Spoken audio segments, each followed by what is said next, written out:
Welcome learners to today's lesson of whole numbers. Let's start off our lesson with an interesting fact. So, did you know that you do not need to depend on a calculator for adding, subtracting, multiplying and dividing? Mathematics makes it easy for you. With different methods and properties of numbers, calculations are a breeze. Let's see how. So, by the end of this lesson, you will know and be able to identify the following properties of numbers: the commutative, associative, and distributive properties. You will know the properties of 0 and 1, and you will be able to perform calculations with whole numbers using different calculation techniques. In today's lesson of whole numbers, we are going to focus on two areas. That is the properties of whole numbers, your commutative property, associative property, distributive property, and properties of 0 and 1. You're also going to focus on the calculation techniques, adding, subtracting, and multiplying using columns, division using the long division method, and rounding off and compensation. Let's start off with some pre-knowledge. So you should know the multiplications of whole numbers to at least 12 multiplied by 12. You should know how to perform calculations with multiple operations with or without brackets. Let's do a bit of practice questions. Multiplying whole numbers. 3 times 9. Do you know what the answer is for 3 multiplied by 9? Remember, you can use different methods. You can say there are 3 groups of 10, which will give us 30.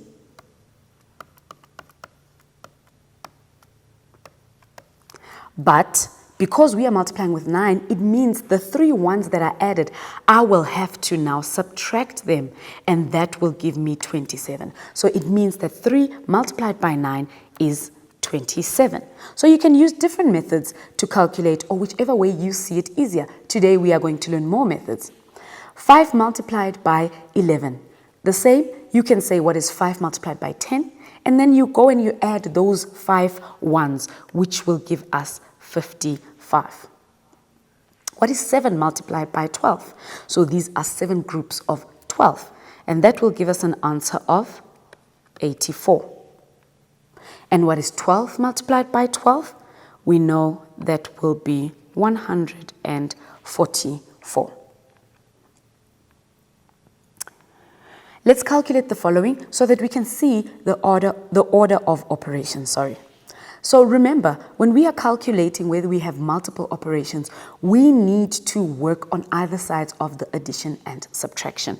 So we are going to start with working out that term there, and we are also going to work out that term there.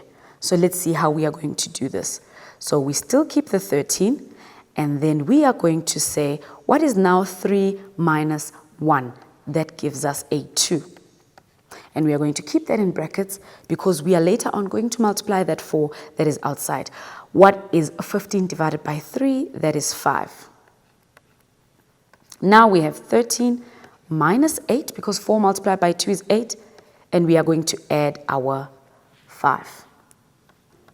Then we have 13 minus 8. That will give us a 5 plus a 5. And our final answer there will be our 10. Because 5 plus 5 is 10. Let's move on to the next one. So the next one is 5 multiplied by 4 plus 6 divided by 2 minus 6 multiplied by 3. Again, remember, we are working on either sides of the addition and subtraction. So we are going to say here 5 multiplied by 4 is 20 plus 6 divided by 2, which is 3. Then we are going to subtract 6 multiplied by 3, which is 18.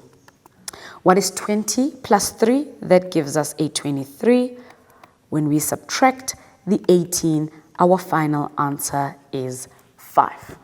Okay, let us move on to the keywords and the language that we are going to be using during this lesson. So we are going to look at the commutative property. That is the order in which we add or multiply numbers does not change the answer. So if you change around the order, it will not change the answer. For example, if I have 3 plus 5, it is equals to 5 plus 3. Also, 3 multiplied by 5 is equals to 5 multiplied by 3. Addition and multiplication are commutative. The associative property is the grouping of numbers if we add or multiply. It also does not change the answer. For example, 3 multiplied by 6 multiplied by 2. If I group the 3 and the 6 together and multiply them first, it will be equals to 3 multiplied by 6 multiplied by 2 if I group the 6 and the 2 together. The same applies for addition, where I have 3 plus 6 plus 2.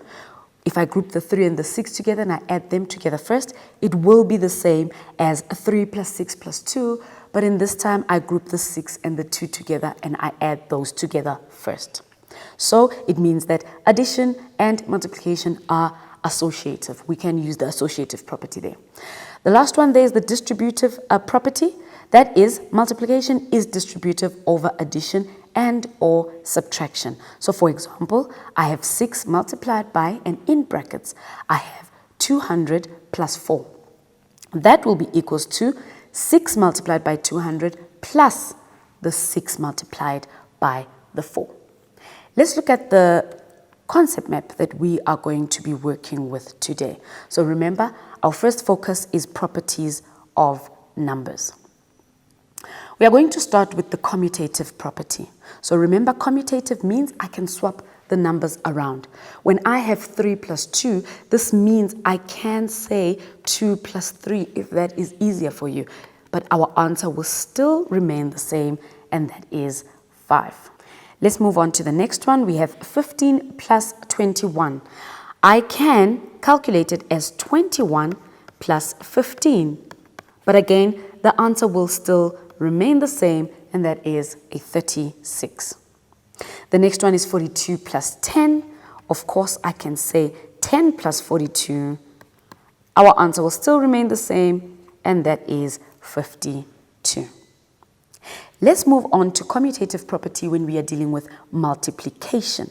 So when we are working with multiplication, the same thing still applies. We can swap them around. So 4 times 10 can be 10 times 4. So it's either you are working with 10 groups of 4 or you are working with 4 groups of 10.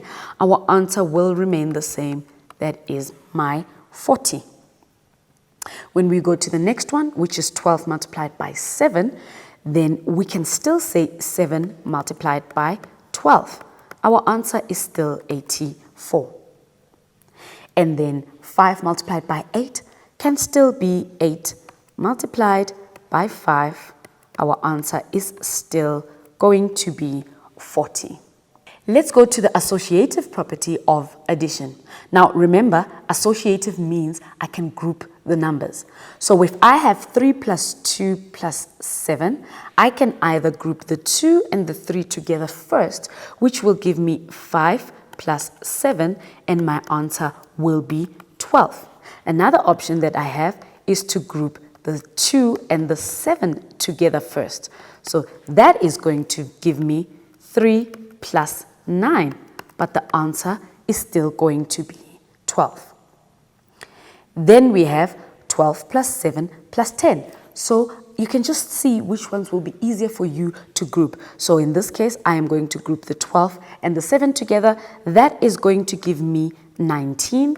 And then I add the 10 and my answer is going to be 29. You will see that even if you group the 7 and the 10 together first, your answer will still be 29.